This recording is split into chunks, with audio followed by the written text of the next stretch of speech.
الكريم أما بعد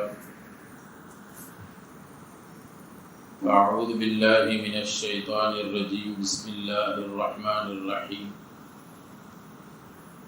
ثم قست قلوبكم من بعد ذلك فهي كالحجارة أو أشد قسوة وإن من الحجارة لما يتفجر منه الأنهار وإن منها لما يشقق فيخرج منه الماء وإن منها لما يهبط من خشية الله وما الله بغافل عما تعملون صدق الله العظيم.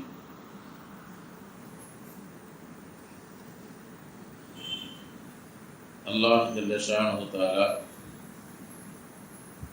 பனு இஸ்ரவேலர்கள் அதாவது யூதர்களை பார்த்து அல்லாஹ் சொல்லுகிறான், அதற்கு பிறகும் உங்களுடைய உள்ளங்கள் இறுகிவிட்டன, அது பாறைகளை போன்று இறுகிவிட்டது அல்லது அதைவிட கடுமையான முறையில் இறுகிவிட்டன. பாறைகளிலிருந்து சில பாறை எப்படி இருக்கிறது என்று சொன்னால், அதிலிருந்து ஆறுகள் பெருக்கெடுத்து ஓடும் அளவிற்கு இருக்கும். அதிலிருந்து ஊற்றுக்கள் ஆறுகள் அதிலிருந்து பெருக்கெடுத்து ஓடும் அளவிற்கு அதிலிருந்து தண்ணீர் வரும். இன்னும் பாறைகள், சில பாறைகள் அந்த பாறைகள் பிளந்து அதிலிருந்து கொஞ்சம் தண்ணீர் வெளியாகும். இன்னும் சில பாறைகள் இருக்கிறது, அந்த பாறைகளிலிருந்து தண்ணீர் வெளியாகாது. ஏதோ அந்த பாறைகள் அல்லாஹ்வுடைய அச்சத்தினால் கீழே உருண்டோடும். அல்லாஹ் ஜல்ல ஷானஹு தஆலா நீங்கள் செய்யக்கூடிய அனைத்தை விட்டும் பொடுபோக்கானவனாக, கவனமில்லாதவனாக இல்லை என்று அல்லாஹ் தஆலா அந்த பனு இஸ்ரவேலர்களுக்கு சொல்கிறார். அவர்களுடைய உள்ளங்களை பாறைகளை விட கடுமையானது, கடினமானது என்று அல்லாஹ் ஜல்ல ஷானஹு தஆலா இங்கே ஒப்பிட்டு சொல்கிறார். பாறைகள்ல 3 வகையான பாறைகளை அல்லாஹ் சொல்றான். ஒரு வகையான பாறை எப்படிப்பட்டது அப்படின்னு சொன்னா, அதிலிருந்து தண்ணீர் அதிகமாக ஓடும். எந்த அளவிற்கு சொன்னால், அதிலிருந்து பல ஆறுகள் அதிலிருந்து ஓடக்கூடிய அளவிற்கு தண்ணீர்கள் அந்த பாறைகளிலிருந்து ஊற்றாக வரும். இன்னும் சில பாறைகள் அதிலிருந்து கொஞ்சம் ஊற்று வரும், ஆனால் தண்ணீர் ஓடும் அளவிற்கு அதிகமான தண்ணீர் வராது. இன்னும் சில பாறைகள் இருக்கிறது, அது உருளும், மேலிருந்து உருளுமே வெளியே, அது அல்லாஹ்வுடைய அச்சத்தினால் உருளுகிறது என்றதாக அல்லாஹ் ஜல்ல ஷானஹு தஆலா அதிலே சொல்லுகிறார். கண்ணியத்திற்குரியவர்களே, அல்லாஹ் ஜல்ல ஷானஹு தஆலா இந்த பாறையை உதாரணமாக காட்டி, இந்த பாறைகளை விட உங்களுடைய உள்ளங்கள் மிக கடுமையானது, கடினமானதாக இருக்கிறது என்று அல்லாஹ் முனாஃபிக்குகளுடைய உள்ளங்களை இதுக்கு ஒப்பிட்டு சொல்லுகிறார். இந்த பாறைகளில் அல்லாஹ் கடைசியாக சொல்லும் பொழுது, அல்லாஹ்வுடைய அச்சத்தினால் சில பாறைகள் உருண்டு வரும் என்பதாக அல்லாஹ் சொல்கிறார். அல்லாஹ்வுடைய அச்சத்தினால் எப்படி பாறைக்கு எப்படி உணர்வு இருக்கும், அல்லாஹ்வை பயப்படும், அல்லாஹ்வுடைய அச்சம் பாறைகளுக்கு எப்படி ஏற்படும் என்பதாக நாம் சிந்திக்கலாம். ஆனால் அல்லாஹ் ஜல்ல ஷானஹு தஆலாவுடைய அச்சம் என்பது எல்லா படைப்புகளுக்குமே இருக்கிறது. எல்லா படைப்புகளும் அல்லாஹ்வை அஞ்சுகின்றன, அல்லாஹ்வை தஸ்பீஹ் செய்கின்றன, அல்லாஹ்வை வணங்குகின்றன என்பதை குர்ஆன் நமக்கு சொல்லி காட்டுகிறது. அல்லாஹ் ஜல்ல ஷானஹு தஆலா குர்ஆனுடைய ஒரு வசனத்தில் சூரை பனி இஸ்ராயீல சொல்லும் பொழுது, வயும் மின் ஷைஇன் இல்லா யுஸப்பிஹு பிஹம்திஹி, எல்லா வஸ்துக்களுமே அல்லாஹ்வுடைய புகழை தஸ்பீஹ் செய்கின்றன, வலாக்கின் லா தஃபஹூன தஸ்பீஹஹும், என்றாலும் நீங்கள் அவைகள் தஸ்பீஹ் செய்வதை அறிய மாட்டீர்கள் என்பதாக அல்லாஹ் சொல்லி காட்டுகிறார். இன்னொரு இடத்துல அல்லாஹ் சொல்லும் பொழுது, குல்லுன் கத் அலிம ஸலாத்தஹு வ தஸ்பீஹா, ஒவ்வொரு வஸ்துவுமே தன்னுடைய தொழுகையையும் தன்னுடைய தஸ்பீஹையும் அறிந்து வைத்திருக்கின்றன என்று அல்லாஹ் சொல்கிறான்.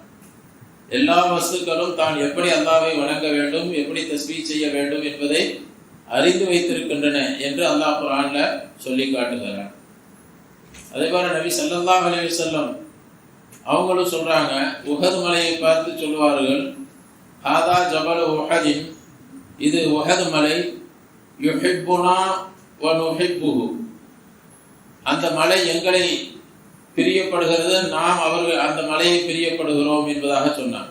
அப்போ மலை பிரியப்படுகிறது, அன்பு கொள்கிறதுன்னு சொன்னால் அப்போ அதற்கு ஒரு உணர்வு இருக்கிறது என்பதை நபி அவர்கள் இங்கே சுட்டி காட்டுகிறார். எல்லா படைப்புகளுக்குமே உணர்வுகள் இருக்கிறது என்பதை நபி ஸல்லல்லாஹு அலைஹி வஸல்லம் அவர்கள் சொல்லி காட்டுகிறார். அதே போல நபி ஸல்லல்லாஹு அலைஹி வஸல்லம் அவர்கள் சொன்னார்கள், முஸ்லிம் ஷரீஃபில் ஒரு ஹதீஸ் இடம்பெற்றிருக்கிறது, நான் நபித்துவத்திற்கு முன்னால் நான் செல்லக்கூடிய பாதையில் எனக்கு சலாம் சொன்ன அந்த கற்களை நான் இன்னும், அந்த பாறையை இன்னும் நான் அறிவேன் என்பதாக சொன்னார். நபித்துவம் கொடுக்கப்படுவதற்கு முன்னாடியே இன்னும் நான் போகக்கூடிய பாதையில் எனக்கு சலாம் சொல்லும், அப்படிப்பட்ட அந்த பாறை இன்னும் நான் அறிவேன்னு சொன்னாங்க. அப்போ பாறை சலாம் சொல்லி இருக்கிறது, கற்கள் நபியிடத்தில் பேசி இருக்கிறது, எல்லாம் ஹதீஸ்களில் நிறைய இருக்கிறது. அதனால எல்லா படைப்புகளுக்குமே அல்லாஹ் உணர்வு வைத்திருக்கிறான். அந்த உணர்வுகளை அவைகள் வெளிப்படுத்துகின்றன. அவைகளை நம்மால் புரிந்து கொள்ள முடிவதில்லை, அவ்வளவுதான். நாம் புரிந்து கொள்ள முடியாததன் காரணமாக அவைகள்லாம் உணர்வற்றவைகள் என்பதாக நாம் சொல்லி விடுகிறோம். ஆனால் எல்லா படைப்புகளிலும் உணர்வுகள் இருக்கிறது. அந்த அடிப்படையில் பாறைகள் அல்லாஹ்வை அஞ்சுகிறது, அல்லாஹ்வுடைய அச்சத்தினால் உருண்டு கீழே விடுகிறது என்பதாக அல்லாஹ் இங்கே சொல்லுகிறார். பாறைகள் கூட அவைகளுக்கு மாயி, அதாவது இலகல் தன்மை, உள்ளத்துல இலகல் தன்மை ஏற்படுகிறது, நளினமான தன்மை அது ஏற்படுகிறது, அல்லாஹ்வை அஞ்சு விடுகிறது. அஞ்சு பாறைகள் கூட பயந்து கீழே விழுந்து விடுகிறது. பாறைகள் உருண்டு விழுகிற பாறையெல்லாம் அல்லாஹ்வுடைய அச்சத்தினால்தான் விழுகிறது என்பதல்ல, வேறு காரணங்களாக விழலாம். ஆனால் அல்லாஹ்வுடைய அச்சத்தினாலும் பாறைகள் உருண்டு விழுகிறது என்பதை அல்லாஹ் சொல்லி காட்டுகிறான். ஆனா அல்லாஹ் இதை சொல்லிட்டு சொல்றான், முனாஃபிக்குகளுக்கு இதை உதாரணமாக, இந்த பனு இஸ்ரவேலர்களுக்கு இதை சொல்லி காட்டுகிறான். அந்த அச்சம், அந்த பாறைக்கு இருக்கக்கூடிய உணர்வுகள் கூட உங்களுக்கு கிடையாது. உங்க உள்ளம் அதை விட இறுகி போய் இருக்கிறது, அந்த பாறையை விட மேல உங்களுடைய உள்ளங்கள் இறுகி போய் இருக்கிறது என்று அல்லாஹ் ஜல்ல ஷானஹு தஆலா அவர்களுக்கு இந்த பாறையை உதாரணமாக சொல்லி அல்லாஹ் அவர்களுக்கு உதாரணமாக சொல்லி காட்டுகிறார். கண்ணியத்திற்குரியவர்களே, அப்போ உள்ளம் இறுகி போவது இருக்கிறது, இது அல்லாஹுக்கு பிரியமானது அல்ல, அல்லாஹ் அதை விரும்புறதில்லை. ஃபஸாவத்துல் கல்பு என்று சொல்வார்கள், அதாவது கடின உள்ளத்தை அல்லாஹ் விரும்புறதில்லை, மென்மையான உள்ளத்தை தான் அல்லாஹ் விரும்புகிறான். அப்போ உள்ளம் இறுகி போறதுக்கு என்ன காரணம்? அப்படி கடினமான உள்ளம் ஏற்படுவதற்கு என்ன காரணம்? இப்ப பனு இஸ்ரவேலர்களுக்கு இப்படிப்பட்ட கடினத்தன்மை, உள்ளத்துல இறுகிய தன்மை ஏற்பட்டதற்கு காரணம், அவர்களுக்கு ஏற்பட்டதற்குரிய காரணங்களில் ஒரு காரணம் என்ன சொன்னா, அதிகமாக பேசுனது.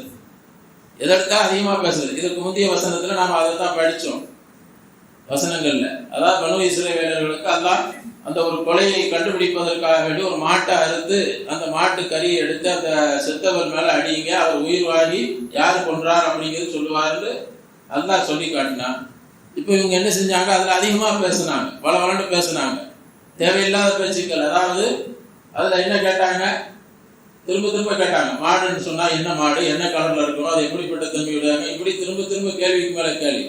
அதிகமாக பேசுறது, தேவையில்லாமல் அதிகமாக பேசுவது இருக்கிறது, இது உள்ளத்தில் கடினத்தன்மை ஏற்படுத்திவிடும். அதிகமாக பேசுறது உள்ளத்தில் கடினத்தன்மை ஏற்படுத்திவிடும் என்று ஹதீஸ்ல நபி ஸல்லல்லாஹு அலைஹி வஸல்லம் சொன்னாங்க. நபி ஸல்லல்லாஹு அலைஹி வஸல்லம் ஒரு ஹதீஸ்ல சொன்னாங்க, இப்னு உமர் ரலியல்லாஹு அன்ஹு அவர்கள் அறிவிக்கிறாங்க, லா துக்ஸிருல் கலாம பிகைரி திக்ரில்லாஹ், அல்லாஹ்வுடைய திக்ர் அல்லாததை கொண்டு நீங்கள் அதிகமாக பேச வேண்டாம். நீங்க பேசுறதா அல்லாஹ்வுடைய திக்ராக இருக்க வேண்டும், அல்லாஹ்வை பற்றி பேச வேண்டும், அல்லாஹ்வை திக்ர் செய்ய வேண்டும், இதுதான் உங்களுடைய நாவல் அதிகமாக இருக்க வேண்டும். அல்லாஹ்வுடைய திக்ர் அல்லாததை அதிகமாக நீங்கள் பேச வேண்டாம். ஃபைன்ன கஸ்ரத்தல் கலாமி பிகைரி திக்ரில்லாஹி தஆலா, அல்லாஹ் அல்லாததை பற்றி அதிகமாக பேசுவது இருக்கிறது, கஸ்வத்துல் லில் கல்பி, உள்ளத்தினுடைய கடினத்தன்மைக்கு காரணமாக இருக்கிறது, உள்ளத்தை கடினத்தன்மை உள்ளதாக ஆக்கிவிடும். வைன்ன அபஅதன் நாசி மினல்லாஹி அல் கல்புல் காசி, நபி ஸல்லல்லாஹு அலைஹி வஸல்லம் அடுத்து சொன்னாங்க, யாருக்கு கடினமான உள்ளம் இருக்கிறதோ, உள்ளம் இறுகி போய் இருக்கிறதோ, இவர் அல்லாஹ்வை விட்டும் ரொம்ப தூரமானவராக இருப்பார். யாருக்கு உள்ளம் இறுகி போய் இருக்கிறதோ அவர் அல்லாஹ்வை விட்டும் ரொம்ப தூரமாக இருப்பார், இவர் அல்லாஹ்வை நெருங்க முடியாது. அப்ப எவ்வளவு அது மோசமான தன்மை என்பதை விளங்கிக் கொள்ள வேண்டும். உள்ளம் இறுகி போய் இருக்கிறது, கடினமான உள்ளம் இருக்கிறது சொன்னா அது எவ்வளவு மோசமானது. யாரை பார்த்து இறக்கம் வராது, யார் மீதும் அன்பு ஏற்படாது, எவ்வளவு கஷ்டப்பட்டாலும் சரி அவருக்கு உதவி செய்ய வேண்டும் என்ற எண்ணமே வராது. இப்ப இதெல்லாம் கடின உள்ளம் உள்ளவர்களுடைய தன்மை. இந்த கடின உள்ளம் உள்ளவர்கள் அல்லாஹ்வை நெருங்கவே முடியாது என்பதை அல்லாஹ் இங்கே நபி ஸல்லல்லாஹு அலைஹி வஸல்லம் சொல்லி காட்டுறாங்க. வைன்ன அபஅதன் நாசி மினல்லாஹி, அல்லாஹ்வை விட்டும் ரொம்ப தூரமானவர்கள் யார் சொன்னால் கல்புல் காசி, கடினமான உள்ளமுடையவர்கள், இறுகிய உள்ளமுடையவர்கள் என்று அல்லாஹ் சொல்லி காட்டுகிறார். அப்ப இறுகிய உள்ளம் அப்படிங்கிறது எதனால ஏற்படுகிறது? அதை நபி ஸல்லல்லாஹு அலைஹி வஸல்லம் அவங்க சொல்லி காட்டிட்டாங்க. அது வந்து அதிகமா பேசுறதுனால ஏற்படுகிறது என்பதை நபி ஸல்லல்லாஹு அலைஹி வஸல்லம் அவர்கள் கூறினார். அதனாலதான் நபி ஸல்லல்லாஹு அலைஹி வஸல்லம் அவர்கள் துஆ சொல்லி தந்திருக்கிறாங்க. அந்த உள்ளம் வந்து மிருதுவாக மாறணும், அந்த கடின உள்ளம் இருக்கக்கூடாது அப்படிங்கிறதுக்காக துஆ செய்ய சொன்னாங்க. அல்லாஹும்ம இன்னி அஊது பிக மினல் கஸ்வதி வல் கஃப்லதி அப்படின்னு ஒரு துஆவை நபி ஸல்லல்லாஹு அலைஹி வஸல்லம் ஓதி இருக்கிறாங்க. அல்லாஹும்ம இன்னி அஊது பிக மினல் கஸ்வதி, யா அல்லாஹ், கஸ்வத் அதாவது கஸ்வத்துல் கல்ப், உள்ளம் இறுகி போறதை விட்டு உன்னிடத்தில் பாதுகாப்பு தேடுகிறேன், கடின உள்ளத்தை விட்டும் பாதுகாப்பு தேடுகிறேன். அப்ப பாதுகாப்பு தேடுற அளவுக்கு அது மோசமான தன்மை என்பதை நபி அவர்கள் இங்கே உணர்த்தி காட்டுகிறார். அப்ப பனு இஸ்ரவேலர்களிடத்துல அந்த தன்மை இருந்தது, கடின உள்ளம் இருந்தது, உள்ளம் போய் இறுகி போயிருந்தது. அதுக்கு காரணம், அடிப்படை காரணம் என்ன? அதிகமாக அவங்க பேசினதும் ஒரு காரணமாக இருக்கிறது என்பதை நமக்கு குர்ஆனுடைய விரிவுரையாளர்கள் சொல்லித் தருகிறார்கள். கண்ணியத்திற்குரியவர்களே, ஆக இந்த பனு இஸ்ரவேலர்களுக்கு கடினமான உள்ளம் இருந்தது, உள்ளம் போய் இறுகி போயிருந்தது என்பதை அல்லாஹ் பாறைகளை உதாரணமாக சொல்லி காட்டினான். சொல்லி காட்டிவிட்டு அடுத்த வசனத்திலே அல்லாஹ் சொல்லுகிறான், அஃபதத்மஊன அன் யுமினூ லக்கும். முஸ்லிம்களை பார்த்து அல்லாஹ் சொல்றான், அஃபதத்மஊன அன் யுமினூ லக்கும், நீங்கள் ஆசைப்படுகிறீர்களா? முஸ்லிம்களே, நீங்கள் ஆசைப்படுகிறீர்களா இன்னும் அவர்கள் உங்களை பின்பற்றுவார்கள், அதாவது அவங்க ஈமான் கொள்வார்கள், அவங்க ஈமான் கொள்வார்கள் என்று நீங்கள் இன்னும் ஆசைப்படுகிறீர்களா?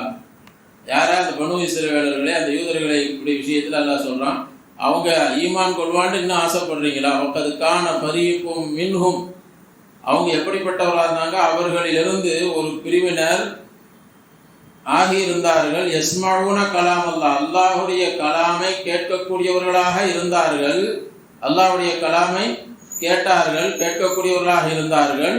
சும்ம யுஹர்ரிஃபூன மா மின் பஅதி மா அகலூஹு, அந்த கலாமை, அல்லாஹ்வுடைய கலாமை அவர்கள் விளங்கியதற்கு பிறகு அதை மாற்றக்கூடியவர்களாக இருந்தார்கள். விளங்கிட்டு அதை என்ன செய்வாங்க? அப்படியே மாத்துவாங்க. வஹும் யஅலமூன, அவர்களுமோ அறிந்திருக்கும் நிலையில. இப்படி மாத்துறதுலாம் கூடாது, இது பெரிய தவறு, எல்லாத்தையும் தெரிஞ்சு வச்சிருக்கிறாங்க, தெரிந்து கொண்டே அதை மாற்றக்கூடியவர்களாக இருந்தார்கள் என்று அல்லாஹ் ஜல்ல ஷானஹு வ தஆலா அந்த பனு இஸ்ரவேலர்களை பற்றி அல்லாஹ் சொல்லுகிறான். இங்க முஸ்லிம்களிடத்துல அல்லாஹ் சொல்வது, இன்னுமா அவங்க மேல நீங்க நம்பிக்கை வைக்கிறீங்க, அவங்க ஈமான் கொள்வாங்கன்னு, அவங்க ஈமான் கொள்வானுங்கன்னு இன்னும் நம்பிக்கை வைக்கிறீங்களா? அவங்க எப்படிப்பட்ட மோசமான ஆளுக அப்படின்னு சொன்னா, இந்த குர்ஆனை நம்ப மாட்டாங்க அப்படிங்கிறதுக்கு அல்லாஹ் சொல்றான். குர்ஆனை அவங்கெல்லாம் நம்ப மாட்டாங்க, ஏற்றுக்கொள்ள மாட்டாங்க. நம்ப மாட்டாங்கன்னா ஏற்றுக்கொள்ள மாட்டாங்க. இது அல்லாஹ்வுடைய வேதம்ங்கிறது அவங்களுக்கு தெரியும், நல்லா தெரியும். குர்ஆன் அல்லாஹ்வுடைய வேதம் என்பது அந்த பனு இஸ்ரவேலர்களுக்கு நன்றாக தெரியும். ஆனால் அவர்கள் ஏற்றுக்கொள்ள மாட்டார்கள், இதை ஈமான் கொள்ள மாட்டார்கள். அதற்கு அல்லாஹ் காரணத்தை சொல்லும் பொழுது என்ன சொல்றான்?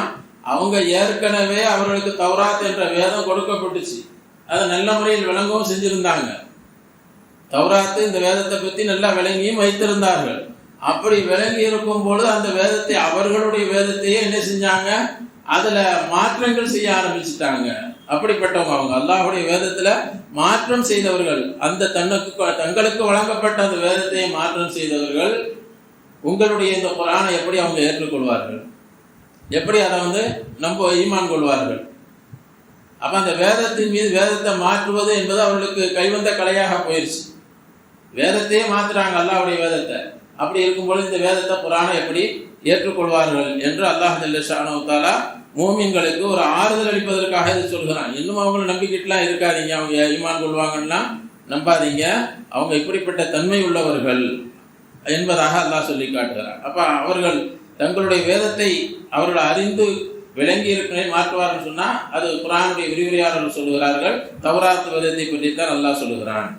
தௌராத் வேதத்தை அவங்க கேட்டாங்க, மூசா அலைஹிஸ்ஸலாம் மூலமாக அவர்கள் அந்த வேதத்தை கேட்டாங்க. அதுதான் சொல்றான், யஸ்மஊன கலாம் அல்லாஹ், அல்லாஹ்வுடைய கலாமை செவியுற்றார்கள். செவியுற்று பிறகு அதை விளங்கி அதுக்கு பிறகு அதை அந்த வேதத்தை மாத்தினாங்க.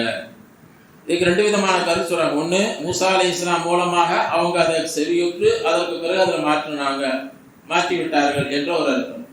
இன்னொன்று, குர்ஆனுடைய விரிவுரையாளர்கள் சொல்லுகிறார்கள், மூசா அலைஹிஸ்ஸலாத்திட்ட நீங்க அல்லாஹ்ட்ட போய் தௌராத் ஒரு வேதத்தை வாங்கிட்டு வாங்க எங்களுக்கு அப்படின்னு கேட்டாங்க. மூசா அலைஹிஸ்ஸலாம் வேதத்தை வாங்கிட்டு வந்தாங்க. அதுக்கு பிறகு என்ன சொன்னாங்க, நம்ம ஏற்கனவே சொல்லி இருக்கிறோம், முன்னாடி வந்து இருக்குது. அதாவது நாங்க அல்லாஹ்ட்ட நேரடியா பேசணும்னு சொன்னாங்க. அப்ப அல்லாஹ்விடத்தில் போய் அந்த மலையில போய் நேரடியாகவும் பேசினாங்க. அல்லாஹ் பேசினான், அல்லாஹ்வுடைய பேச்சை கேட்டாங்க. கேட்டுட்டு வந்த பிறகு இதையும் சொல்றாங்க, அதாவது அவர்கள் அல்லாஹ்வுடைய வேதத்தை கலாமே கேட்டார்கள், அல்லாஹ்வுடைய பேச்சை நேர்ல கேட்டாங்க. அவன் பேசுனதை டைரக்டா கேட்டாங்க. யாருக்கும் வழங்கப்படாத அந்த ஒரு சிறப்பை அல்லாஹ் அவர்களுக்கு கொடுத்தான். இப்ப இந்த கலாமை கேட்டதற்கு பிறகும் இங்க வந்து என்ன செஞ்சாங்க, முன்பின் ஆக்கி மக்கள்கிட்ட சொல்ல ஆரம்பிச்சாங்க. அதுல மாற்றம் செஞ்ச ஆரம்பிச்சுட்டாங்க. இப்ப இதையும் அல்ல, இதுவும் இதை கொண்டு கருத்தாக இருக்கிறது என்பதாக குர்ஆனுடைய விரிவுரையாளர்கள் சொல்லி காட்டுகிறார்கள். அதாவது ஒரு அல்லாஹ்வுடைய கலாமை அவர்கள் நேர்ல கேட்ட பிறகும் மாத்தினாங்க. அப்படிப்பட்ட மக்கள் இவர்கள் போய் உங்களுடைய குர்ஆனை ஈமான் கொள்வார்களா? அல்லாஹ் நேரில் பேசுனதையே என்ன செஞ்சாங்க, மாத்தி சொன்னவங்க. இப்ப நீங்க அல்லாஹ்வுடைய வேதம் குர்ஆனை கொண்டு கொடுக்குறீங்க, இதை எப்படி அவங்க ஈமான் கொள்வார்கள் என்பதாக அல்லாஹ் ஜல்ல ஷானஹு தஆலா சொல்லி காட்டுகிறான். கண்ணியத்திற்குரியவர்களே, ஒரு வசனத்தில் அல்லாஹ், அதாவது குர்ஆனை மாற்றுவார்கள் அப்படின்னு சொன்னா அதுக்கு ரெண்டு கருத்து இருக்குது. ஒன்று இருக்கிறது குர்ஆனுடைய வார்த்தையை மாற்றுவது, குர்ஆனுடைய வார்த்தையை மாற்றுவார்கள் அப்படிங்கிற அர்த்தமும் இருக்கு. குர்ஆனுடைய வார்த்தையை மாற்றுது, எழுத்துக்களை அதை வார்த்தைகளை அப்படி மாத்திடுது. வார்த்தைகளை மாத்தினா அந்த அர்த்தம் மாறிடும். இது ஒன்று இருக்கிறது. இன்னொன்று இருக்கிறது, வார்த்தை அப்படியே இருக்கும், அதனுடைய கருத்துக்களை மாற்றி விடுவது. குர்ஆனுடைய கருத்துக்கு, அந்த வேதத்தினுடைய தௌராத்தினுடைய கருத்துக்களை மாற்றி விடுவது. இப்ப இந்த ரெண்டு விதமான மாற்றங்களும் இவர்களிடத்திலிருந்து ஏற்பட்டிருக்குது. ஆனால் அல்லாஹ் இங்கு சொல்வது என்னன்னு சொன்னா, அவங்க வார்த்தைகளை மாற்றினார்கள். குர்ஆன்ல அல்லாஹ் பல இடங்கள்ல சொல்றான். குர்ஆன்ல அல்லாஹ் யூதர்களை பற்றி, பனு இஸ்ரவேலர்களை பற்றி அவர்கள் தங்களுடைய வேதங்களை மாற்றினார்கள் என்று எங்கெல்லாம் சொல்லுகிறானோ அதுவெல்லாம் அவர்கள் அந்த தௌராத்துடைய வார்த்தைகளை மாற்றினார்கள் என்பதுதான் கருத்து என்பதாக குர்ஆனுடைய விரிவுரையாளர்கள் சொல்லி தருகிறார்கள். ஏன் அப்படின்னு சொன்னா, மாற்றம் என்பது, அதாவது கருத்தை மாற்றுவது அப்படிங்கிறது குர்ஆனுடைய விஷயத்திலும் இன்று நடைமுறையில் இருந்து கொண்டிருக்கு. பல பேர் குர்ஆனுடைய கருத்துக்களை மாற்றி சொல்லிடுறாங்க. மாற்றி இன்னைக்கு தங்களுக்கு தோதுவாக குர்ஆனுடைய கருத்துக்களை வளைத்துக் கொள்கிறார்கள். வார்த்தைகளை, குர்ஆனுடைய வார்த்தைகளை மாற்றவே முடியாது, ஒரு இடத்து கூட அதை மாற்ற முடியாது. அல்லாஹ் ஜல்ல ஷானஹு தஆலா குர்ஆன் அப்படிப்பட்ட ஒரு அற்புதமானதாக அல்லாஹ் இறக்கி வைத்திருக்கிறான். இதுவரை இது சவால் விட்டுக் கொண்டிருக்கிறது. குர்ஆனை எதையுமே மாற்றவும் முடியாது, அது போன்று எதையும் கொண்டு வர முடியாது. ஆனால் அதனுடைய கருத்துக்களை தங்களுக்கு தோதுவாக சொல்லிக் கொள்வது அப்படிங்கிறது இன்னைக்கு நிறைய இருக்குது. மக்கள் தங்கள் ஒவ்வொருவரும் ஒவ்வொரு கொள்கையை உருவாக்கி கொண்டு அந்த கொள்கைக்கு தோதுவாக குர்ஆனுடைய கருத்துக்களை திருத்திக் கொள்ளுகிறார்கள், அவர்கள் மாற்றிக் கொள்ளுகிறார்கள். இது இருக்குது. அதனால இங்கு தௌராத்துல மாத்தினாங்க அப்படிங்கிறது வார்த்தையை மாற்றுவதுதான் நோக்கம், கருத்து என்பதாக சொல்லுகிறார். அல்லாஹ் குர்ஆன்ல பல இடங்கள்ல அவர்களை பற்றி சொல்லி காட்டுகிறார். அல்லாஹ் சொல்லும்போது ஒரு இடத்துல சொல்லுகிறான் குர்ஆன்ல, யுஹர்ரிஃபூனல் கலிமா அன் மவாதிஇஹி, அவர்கள் கலிமாக்களை, வார்த்தைகளை அதனுடைய இடத்தை விட்டு மாற்றி விடுவார்கள், முன்பின்னாக்கி விடுவார்கள். வார்த்தைகளை முன்பின்னாக ஆக்கி விடுவார்கள். இங்க இருக்கிறதுக்கு வேற இடத்துல போடுறது, அங்க உள்ளதுக்கு போடுறது. அப்ப அப்படி வார்த்தைகளை மாற்றும் பொழுது அதனுடைய அர்த்தம் மாறிவிடும். இன்னொரு இடத்துல அல்லாஹ் சொல்கிறான், ஃபவைலுல் லில்லதீன யக்துபூனல் கிதாப பிஐதீஹிம், வேதத்தை தங்களுடைய கரங்களால் எழுதி, சும்மா யக்கூலூன, பிறகு அவர்கள் சொல்லுவார்கள், ஹாதா மின் இன்தில்லாஹ், இது அல்லாஹ்வுடைய புறத்திலிருந்து உள்ளது. அதாவது வேதத்துல அந்த தௌராத்துல இவர்களாக சில விஷயங்களை எழுதுவாங்க, இவங்களாக அதுக்குள்ள எதையாவது எழுதி இது அல்லாஹ்வுடைய புறத்திலிருந்து உள்ளது என்று சொல்வார்களே, அப்படிப்பட்டவர்களுக்கு நாசம் உண்டாவதாக. எதற்காக அப்படி செய்யறாங்க? யஷ்தரு பிஹி தமனன் கலீலா, உலகத்துல கொஞ்சம் காசுகளை, அற்ப காசுகளை அவர்கள் விலைக்கு வாங்குவதற்காக, அதாவது சம்பாதிப்பதற்காக வேண்டி இப்படி செய்யறாங்க என்று அல்லாஹ் அவர்களை சொல்லி காட்டுகிறான். அப்ப இதுவெல்லாம் என்ன சொன்னா, வார்த்தைகளை மாற்றுவதைத்தான் அல்லாஹ் இங்கே குறிப்பிடுகிறான். அதனால அல்லாஹ் சொல்லக்கூடிய விஷயம் என்ன சொன்னா, அவர்கள் வார்த்தைகளை மாற்றுவார்கள், வார்த்தைகள்ல மாற்றி விடுவார்கள். அப்படிப்பட்ட மக்கள் இப்ப இவர்கள் அந்த வேதத்துல அவ்வளவு தைரியமாக துணிச்சலாக செய்யக்கூடியவர்கள், அல்லாஹ்வுடைய அச்சம் இல்லாமல் செயல்பட்டவர்கள். தங்களுக்கு வழங்கப்பட்ட வேதம் மூசா அலைஹிஸ்ஸலாம் வாயிலாக கேட்டார்கள் என்பது மட்டுமல்லாமல் அல்லாஹ்விடத்திலிருந்தே நேரடியாக அந்த வேதத்தை பற்றி கேட்டவங்க, அவங்க அப்படி நேரில் கேட்டுவிட்டே மாத்துறாங்க அப்படின்னு சொன்னா அவங்க எப்படிப்பட்ட பாவம் செய்யறதுல துணிச்சலானவர்களாக இருப்பாங்க. அவர்கள் இந்த குர்ஆனை ஏற்றுக்கொள்வார்கள், ஈமான் கொள்வார்கள் என்று இன்னுமா நம்பிக்கிட்டு இருக்கிறீங்க அப்படிலாம் நீங்கள் நம்பாதீங்கன்னு ஆசைப்படாதீங்க என்று அல்லாஹ் ஜல்ல ஷானஹு தஆலா மதீனாவில் உள்ள முஸ்லிம்களை பார்த்து அல்லாஹ் ஜல்ல ஷானஹு தஆலா சொல்லி காட்டுகிறான். அவர் தெரிந்து கொண்டே தான் மாத்துறாங்க, தெரிந்து கொண்டே தான் இந்த வேலையெல்லாம் செய்கிறாங்க, தெரியாமலாம் செய்யறதில்லை. தெரியாமல் செய்கிறவங்க திருந்திக் கொள்வார்கள். தெரிந்து கொண்டே தப்பு செய்கிறவன், தப்பு தாண்டி தெரிஞ்சு கொண்டே செய்கிறவன் இருக்கிறானே, தப்புன்னு நல்லா தெரிஞ்சு நல்லா செய்கிறவங்க அதில் அவன் மாற மாட்டான் சீக்கிரமா. அதனால அல்லாஹ் அப்படி சொல்லி காட்டுகிறான். மேலும் அல்லாஹ் ஜல்ல ஷானஹு தஆலா அடுத்து அவர்களை பற்றி சொல்லும் பொழுது, அவருடைய தன்மைகளை பற்றி சொல்லும் பொழுது, வைதா லகுல் லதீன ஆமனு, ஈமான் கொண்டவர்களை சந்தித்தால் காலு ஆமன்னா, நாங்கள் ஈமான் கொண்டோம் என்று சொல்வார். நாங்கள் ஈமான் கொண்டிருக்கிறோம். இது ஆரம்பத்திலே இந்த சூறாவுடைய ஆரம்பத்திலேயும் வந்திருக்கு, முனாஃபிக்குகளுடைய விஷயத்தில் வந்துச்சு.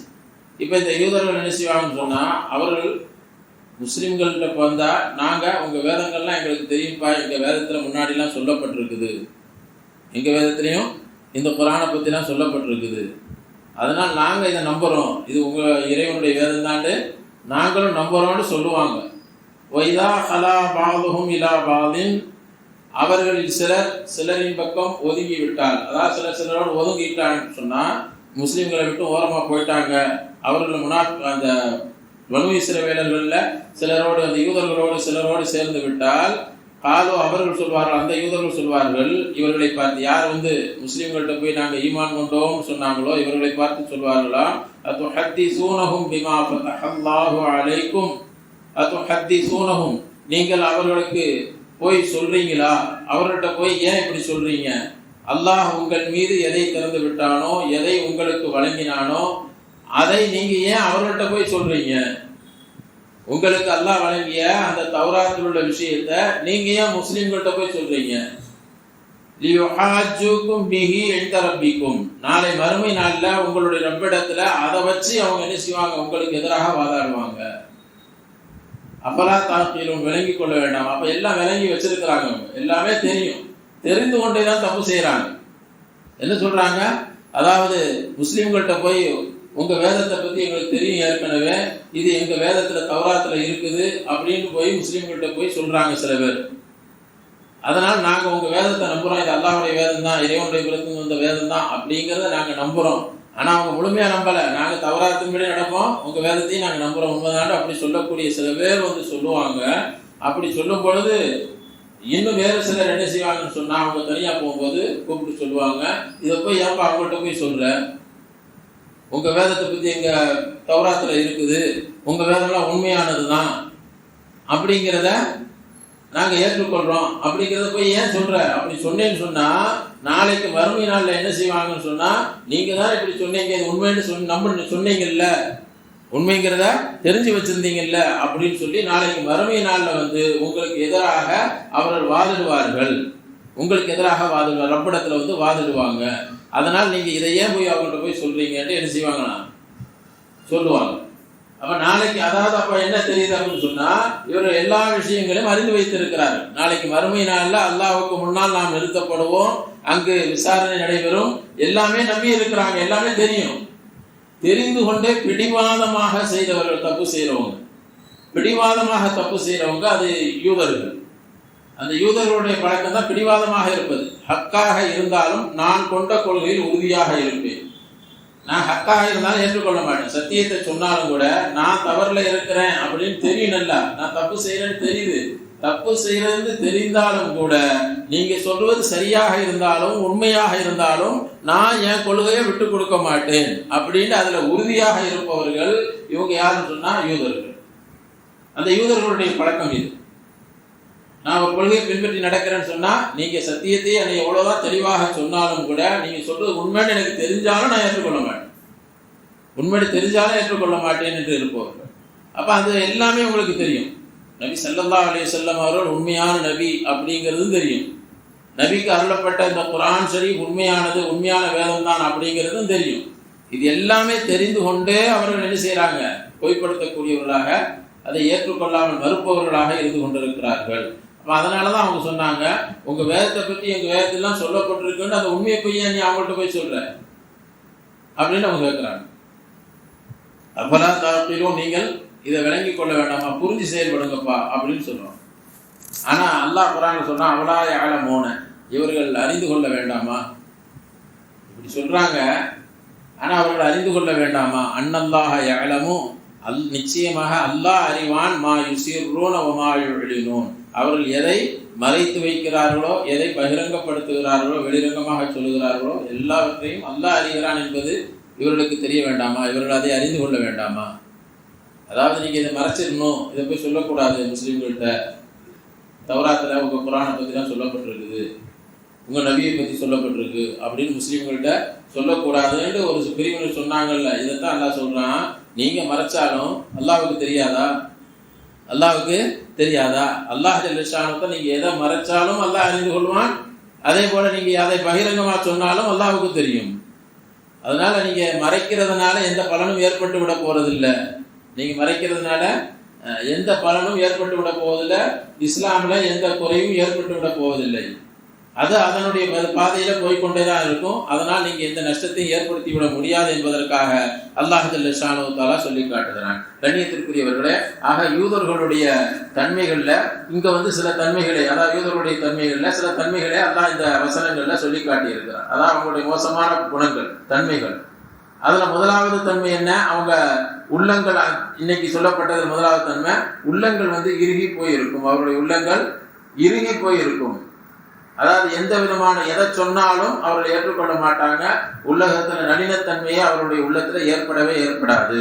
இப்ப இந்த இறுகிய தன்மை இருப்பதின் காரணமாக எத்தனை சத்தியத்தை நீங்க அவங்களுக்கு முன்னால ஆதாரமாக சொன்னாலும், உண்மை எவ்வளவோ ஆதாரத்தை சொன்னாலும் சரி, எவ்வளவு தெளிவான ஆதாரத்தை சொன்னாலும் சரி, அவர்கள் ஏற்றுக்கொள்ள மாட்டார்கள் என்பதை அடுத்ததாக அல்லாஹ் மூமின்களை பார்த்து சொன்னான். நீங்க அவங்க மேல என்ன ஆசைப்பட்டு இருக்காங்க, அவங்க ஈமான் கொள்ள மாட்டாங்க. நீங்க எவ்வளவுதான் தெளிவான ஆதாரங்களை சொன்னாலும் ஏற்றுக்கொள்ள மாட்டாங்க. ஏன் அப்படின்னு சொன்னா, அவங்க உள்ளம் இறுகி போய் இருக்கிறது. எதையும் ஏற்றுக்கொள்ள கூடாது என்ற மனோபாவத்தில் அவர்கள் இருக்கிறார்கள்.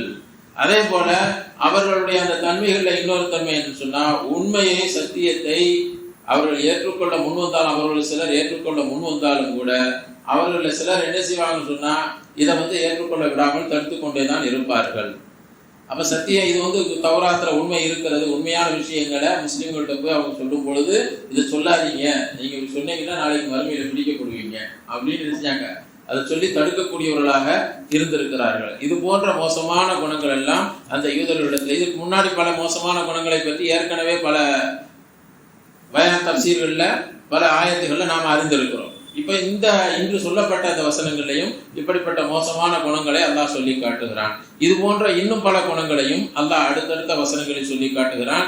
இன்ஷா அல்லாஹ் இன்று வரக்கூடிய வாரங்களில் அதை பற்றி அறிந்து கொள்வோம். அல்லாஹ் ஜல்ல ஷானஹு வ தஆலா இந்த யூதர்களிடத்துல, அந்த பனூ இஸ்ரவேலிடத்துல இருந்த அந்த மோசமான தன்மைகள், இது போன்ற தன்மைகளை விட்டும் அல்லாஹ் நம் அனைவர்களையும் பாதுகாப்பானாக.